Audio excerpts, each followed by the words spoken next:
4,000 years ago, along the fertile banks of the Nile, a creature walked silently through the shadows. It was not a king, not a warrior, not a god, and yet it would become all three. This is the mystery of Egypt's sacred cats. When the Nile flooded, it brought life, fields of grain, harvests of abundance, a civilization rising from the desert. But with grain came danger. Rats, snakes, disease. And then came the hunter. Small, silent, precise. Cats began to guard the harvest. They protected homes, they protected families. And in ancient Egypt, protection was sacred. When the shift from animal to divine, at first they were admired, then respected, then worshipped. Because the Egyptians did not see the world as ordinary, they saw divine patterns in everything. The sun rose because a god commanded it. The Nile flooded because a god allowed it. And the cat? The cat moved like something beyond this world. Awake at night, eyes glowing in darkness. Watching.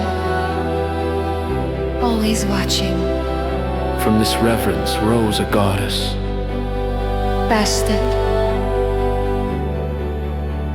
Guardian of the home, protector of women and children. Symbol of fertility, music, joy. But like the cat, she had two sides, gentle and fierce. She could comfort a child or destroy an enemy. Temples were built in her honor, and inside those temples, cats roamed freely, not as animals, but as living vessels of the divine. Just law and devotion. In Egypt, harming a cat was punishable by death, even accidentally. Families mourned their cats like relatives. They shaved their eyebrows in grief. They wept, and when the time came, they mummified them, carefully wrapped in linen, laid to rest in sacred tombs. Thousands, hundreds of thousands, entire cemeteries devoted to cats. This was not superstition, this was belief. Aiku, guardians of the afterlife. The Egyptians believed death was not the end. It was a journey, a dangerous one, through darkness, through chaos. And legend tells us that a great celestial cat once defended the sun god against the serpent of destruction. In the underworld, even the gods needed protection. And who stood beside them? A cat.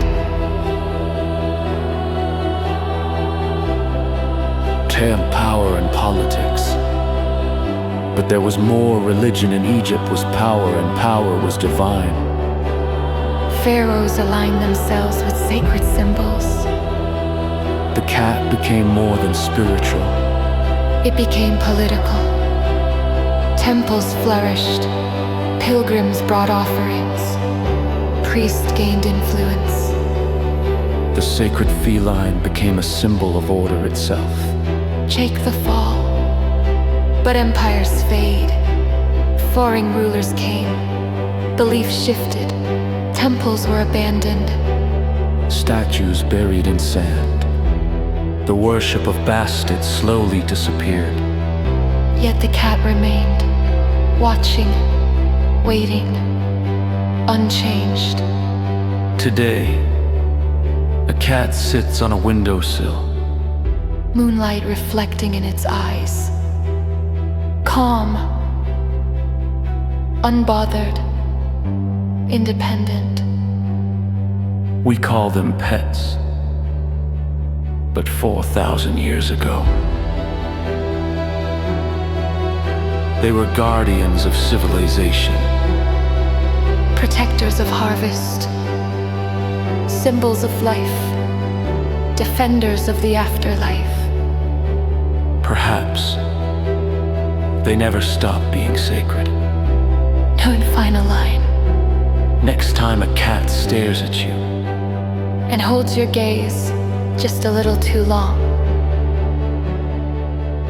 remember, in ancient Egypt, That gaze might have belonged to a god.